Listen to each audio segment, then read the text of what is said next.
आप सुन रहे हैं एजी एंटरटेनमेंट की धमाकेदार प्रस्तुति। Music director DJ Ranjeet Shivan.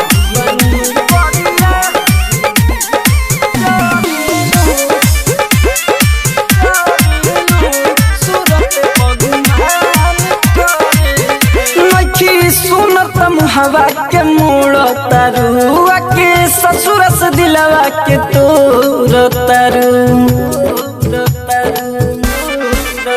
नखी सुनत हवा के मोड़ तरुआ के ससुर से दिलवा के तोड़ तरु जब लगी आई दिलू दूरी भगाई कुछ बोली तो लड़ेलू बनी करिया तजरेलू सूरत पगुमान करेलू बनी करिया तजरेलू सूरत पगुमान करेलू।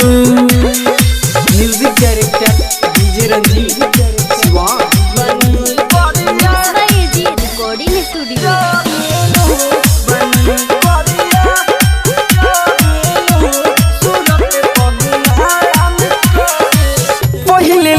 छौड़ी अब तू नहीं खस से आते बदल तू गईलस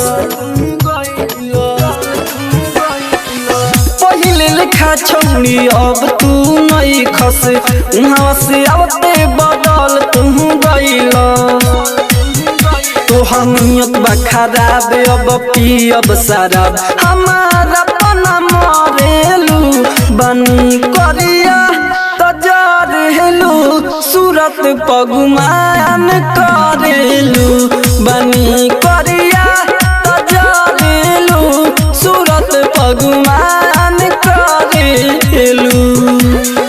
music director DJ Ranjeet Shivan. आप सुन रहे हैं एजी एंटरटेनमेंट की धमाकेदार प्रस्तुति।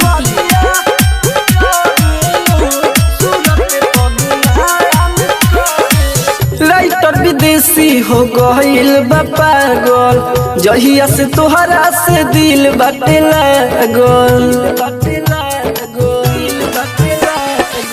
राइटर विदेशी हो गईल बा पागल जहिया से तोहरा से दिल बाटे लागल।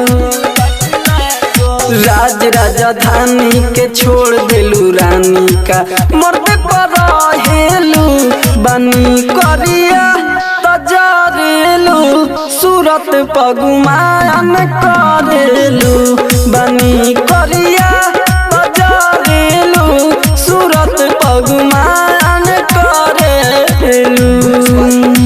रिकॉर्डिंग स्टूडियो रोशनपुर सपहा।